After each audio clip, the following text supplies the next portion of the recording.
Well, we just got through a morning shower. It wasn't too bad. It was kind of nice. Around here, if it's going to rain, it rains for a week.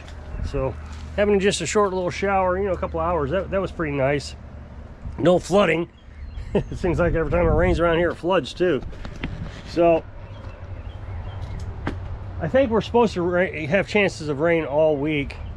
So that'd be good for grass growing season. And we'll get some lawnmowers in here. Just starting to get people to say that they're going to bring stuff in, but it looks like it's all going to be in May.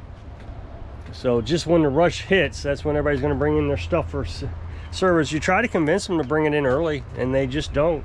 I mean, there's a few that did, and that was really nice. But I even ran a discount, I think in February, where I, you know, knocked some money off the services, and nobody took it. So when March hit, I went right back up to the regular price. I don't know. So this guy says he's supposed to be here tomorrow to pick up this zero turn. It's been sitting here for a month, but he told me that's what was going to happen. Was he was going to leave it here. He lives, I guess, in Kansas City and comes down to his second house down here. So that'd be nice to get that out of here. That's that was a service and 2 front inner tubes. So yesterday I was talking about this mower here, and just to recap a little bit, I don't want to spend a lot of time on it because it wasn't yesterday's video. I worked on this mower here a lot last year. It's a 30-year-old mower. That's a 30-year mower. May even be older than that. I think it says 97. Let's see.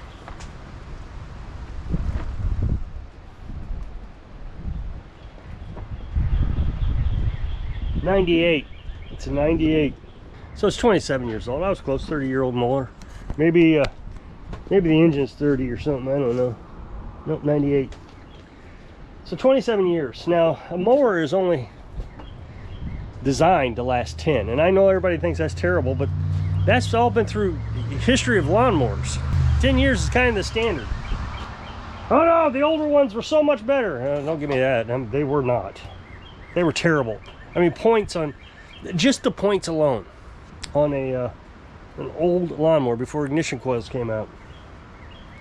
You were always having to adjust them and clean them. They were terrible. You had to take flywheel off with some of them. So no, these are so much better, the newer. So anyway, it's 27 years old. And so I had to do everything. Now in yesterday's video I was telling you I brought it in to see if I could fix up the deck so the belt stopped popping off. But it's so bent up and messed up, and I don't know if it's savable. I'm doing the best I can.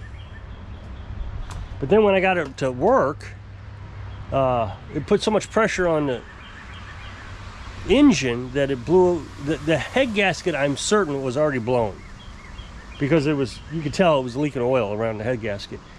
But when you actually got some pressure behind it, because now the deck was working correctly and it had some power behind it, it just blew smoke. It was, I mean, it gagged you. You couldn't see. So you were driving blind. That was terrible. I've seen some pretty bad ones on YouTube like that, but in real life, I've never seen one that bad. So the head gasket needed a new carburetor. Finally, the oil slinger went out, so we had to get into the engine to do that. And I didn't charge this woman any labor costs because she's disabled, and her neighbor, who's a prominent member of this community, wanted me to fix it for her. She wanted me to buy one for her and, you know, try to figure out how we could do it at a cost-effective thing, but there was just no way to do it. I didn't feel comfortable doing that. So I worked on it for free, and the lady paid me for the parts, and then I put on it. It was, I don't know, it was like $120. There was not a lot of money into this. Well, now she's returned it saying it's surging, and she's not paying anymore for parts. So I got to fix it for, you know, on my own. Well, carburetor's bad. She left gas in it. She said she left gas in it. So I was kind of frustrated yesterday about how I was going to handle this. You know, I'm taking a loss. The carburetor's $22, but it, you know, I'm going to keep the extras because the air filter is brand new on it. So the extras that came with the carburetors, new air filter, new spark plug, new shutoff valve, just different things. So I'll keep all that. Since I'm paying for it, I get to keep it. It's mine. And I'll just put the carburetor on it.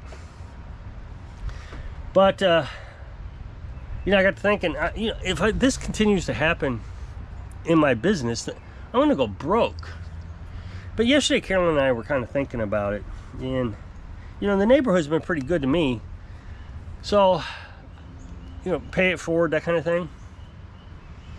So the way I see it is, last year I worked on this and I didn't make any money off of it. But then at the end of the season, somebody brought me a push mower and said, "Done run, you can have it." Okay, thanks. And what it was is the engagement handle was on upside down. You know, that thing you have to squeeze on the handlebar? It was on upside down. I turned it upside right, it started right up. Had fresh oil in it, a new lawnmower blade, new air filter, new spark plug. Everything was fine. All I had to do was wash it. So this year, someone bought that. And I'll just give you the price on this one. And it was a walk behind, you know, self-propelled. I don't typically tell you what I charge, but in this case, guy says, "I got $100. You got a push mower?" I said, "Yeah, right here." So I made $100 off of it. Well, then somebody else brought me, after I sold that one, another push mower. Said, "Done run, you can have it." Well, in this case, it was just the two cables. So a little bit more than the last one. So the self-propelled cable was broken and the engagement cable for the handles up here. $20. Put new cables on it, and I'll be able to sell that for the same price, probably $100, maybe even more. I mean, it is walk behind. I sold the last one pretty cheap. You know, you probably get 150 out of them, but that's beside the point. So I'm thinking, wait a minute. The community asked me to do a favor on this lawnmower, and I'm losing money on it. But in turn, the community is paying me back. See, I didn't want to say that what I was doing was going to hurt me, and I didn't want to sound selfish yesterday in yesterday's video, but I just had to think about it. How is this all working out? And it is working out. You know, I get 2 free lawnmowers that were running. I don't have to hardly put any money into it at all. Make $100 off the first one, $80 off the next one, $180, and all I'm spending is $22 on this carburetor that I get to keep a lot of parts on. Just got interrupted. Sitting here talking about that lawnmower, and the UPS showed up and just dropped it off. So that's the one I need. So where was I? So I was saying that the community is really kind of paying me back on all the any type of free work I've got to do. And I don't think I'm going to do this a lot, but I think in special circumstances it is good to help people out when you can.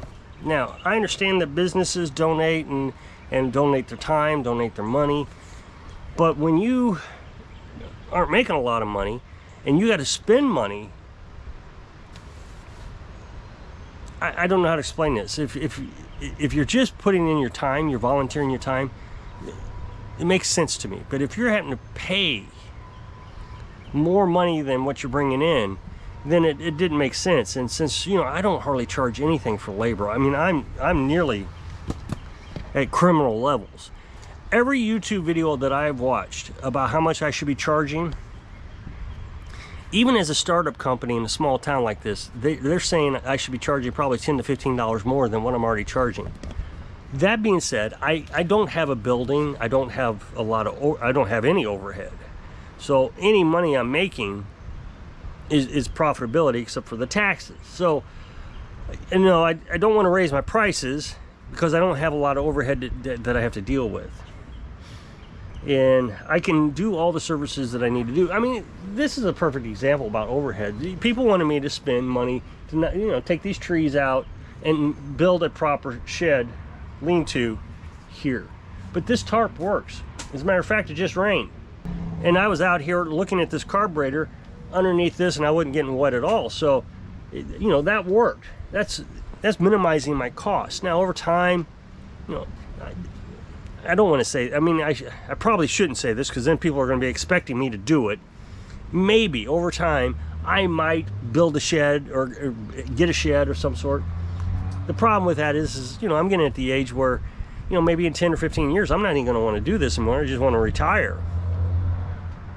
So, you know, do I really want to invest money in, say, 5 years in a shed and a bunch of tools when I'm not really going to be doing it much longer? It doesn't make sense to me. This is really a hobby business. And I think a lot of people lose track of that. That, you know, I'm not going beyond just having a hobby. So I'm kind of feeling better today that I'm not, you know, wasting a bunch of money and a bunch of time. The other thing I've got a huge advantage of is the YouTube channel. The way I look at it with the YouTube channel, the other YouTube channel, the Shade Tree Mower Mechanic channel, once it gets established and it starts making good money, the channel itself will probably be making more money than the lawnmower repair business on a daily basis. So, and that even might have revenue throughout the year. Not a lot of revenue in the winter and fall, but it will be generating some money. Whereas winter and fall, business dries up here. So as long as I can continue to put videos out, and the way I'm going to handle that is every time I bring a lawnmower in, I'm going to make a video about it. And that, since I'm only posting 2 videos a week, I should have plenty of videos to get me through the entire year. That's the idea. I'm already like 10 or 15 videos ahead, and we're only in April. At some point, my labor charges on this are really going to be irrelevant. It doesn't make any sense if my YouTube channel is supporting my hobby business. So that's the idea, is try to find enough revenue sources that I can combine it all. So I live off-grid, so I have an off-grid channel. I can talk about that every day. I work on lawnmowers as my other, you know, we talk about dreams. These are my dreams. Living off-grid is a dream, you know. So got a channel that supports that dream and helps make revenue for that dream. And then I work on lawnmowers. That has always been a dream. I mean, since I was a little kid, I've always thought about working on lawnmowers. And, you know, when I got into my 20s, I thought about becoming a diesel mechanic. I actually worked as a diesel mechanic for a while. And then I wanted to open up my own automotive shop, you know, repair shop. And my dad and I talked to a guy. I worked for him for a little bit, but he was going bankrupt. It was a bad deal. Actually, he owes me $500 still. You know, I worked for him, and he never paid. But that's, so my dad and I talked to him about buying a shop, but he wanted way too much money for that. It wasn't worth it. What he wanted was to get out of his obligations. But when I really think about what I wanted to do, you know, that would have been a lot of responsibility, running a shop with overhead costs and trying to maintain the business. But just to work on lawnmowers, it has been a great dream. I've always liked working on them, usually my own. And, you know, there's never enough work. You can't find enough work working on your own. But people bringing stuff in, the only downside is that, of course, you got to keep them happy. And I'm not saying that's a downside. I mean, somebody's going to hit me on that. I can't just work on them and then, oops, that didn't work, something went wrong, and come back and fix it again. So if it's my mower and I change out the spark plug, and, oh, that didn't work, you know, and so I'll go to the ignition coil. You can't do that here. You really got to nail it down, get it right the first time, every time. So when I say downside, that's the downside. You can't just tinker. You actually got to think about the customer. And I try so hard to keep the customer happy, probably to a detriment. Like I said, this one, you know, if I hadn't thought about how we're actually making money off of this, even though I'm not charging anything, I'm literally going to put it, as soon as I get the carburetor put it on the truck and take it over there, drop it off, you know, call her from her driveway, okay, your mower's here, and go home. So I'm feeling a lot better today than I was yesterday. So if you'll click this up next box, it'll take you over my other channel where I'm working on a service, I think. So if I can inspire you to find the good, even when you think it's all bad, so you can live your dreams. Thanks for watching.